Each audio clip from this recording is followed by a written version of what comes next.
चलिए ये भी एक क्वेश्चन देख लेते हैं।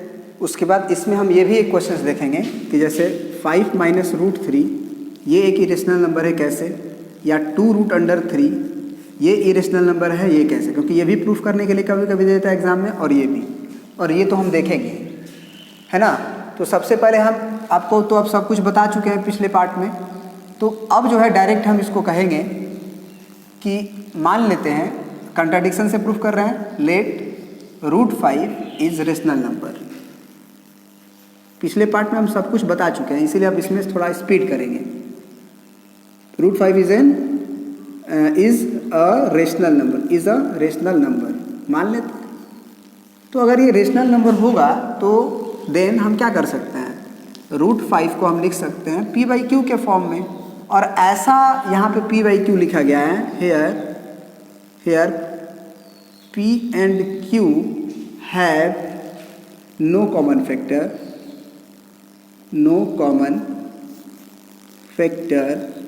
other than 1।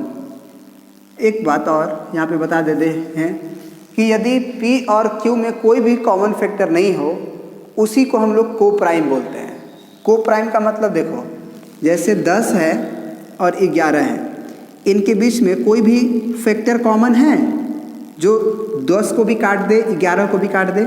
नहीं, तो हम लोग 10 और 11 को बोलते हैं कि ये को प्राइम नंबर है, को प्राइम नंबर है। भले एक प्राइम नहीं हो उससे कोई मतलब नहीं है।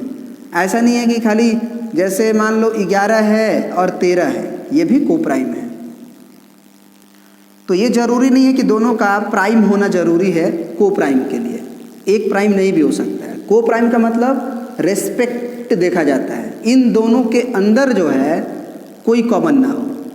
जैसे एक 25 हो और एक 26 हो, कोई कॉमन नहीं है कॉमन नहीं है, क्योंकि ये 5 गुने 5 है, ये 2 गुने 13 है, तो कोई भी कॉमन फैक्टर नहीं है। तो इस सारे नंबर्स को हम लोग को प्राइम के लिस्ट में रखा जाता है। तो अगर कोई भी दोनों में एक साथ साइमल्टेनियसली कॉमन नहीं हो तो उसको को प्राइम भी कहते हैं। मतलब that is p and q are coprime numbers, coprime number, ये मान लिए। अब फिर वही स्क्वायरिंग बोथ साइड, तो स्क्वायरिंग बोथ साइड, तो स्क्वायरिंग बोथ साइड करोगे तो ये 5 हो जाएगा, ये p square by q square हो जाएगा। अब ये 5 को इधर, q स्क्वायर को इधर, तो p square divided by 5 is equal to q square.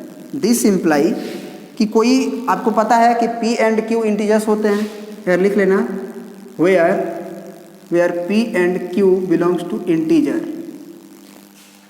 तो अगर कोई इंटीजर के स्क्वायर में 5 से डिवाइड कर दे रहे हैं और वो डिवाइड कर रहे हैं तो वो q स्क्वायर आ रहा है, मतलब कि एक इंटीजर्स आ रहा है। दिस इम्प्लाई कि 5 जो है भाग दे रहा है p स्क्वायर में।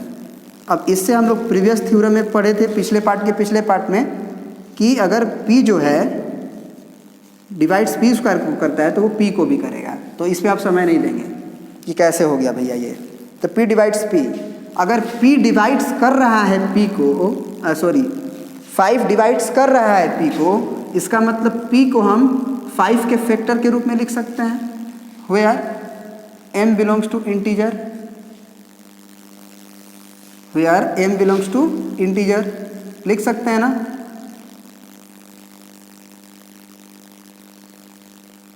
ठीक है, अब इसी p बराबर 5m को हम इक्वेशन नंबर 1 में डाल देते हैं।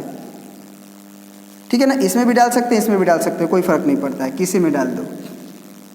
तो 5m का स्क्वायर 5m बाई 5, तो इसका स्क्वायर, और यहाँ पे लिख दो 1 इम्प्लाई 5m का square by 5 is equal to q का square.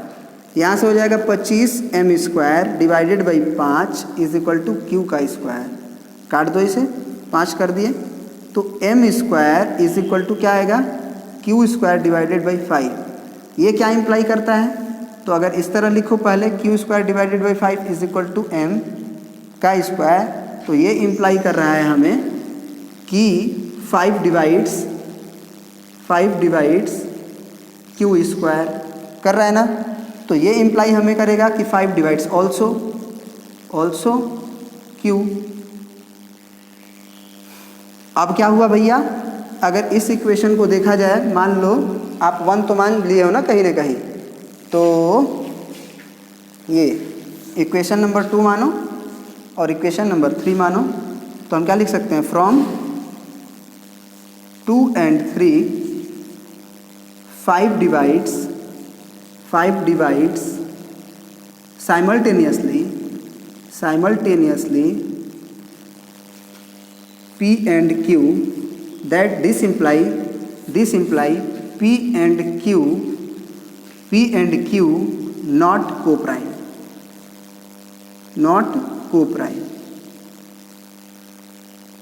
This imply my assumptions are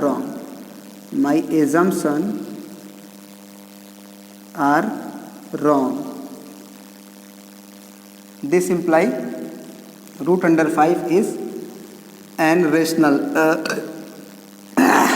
irrational number. Sorry, ठीक है, ये चीज़ आप समझ लिए, प्रिंट आउट कर लीजिए, तुरंत मिटाएंगे और अगला बढ़ाएंगे।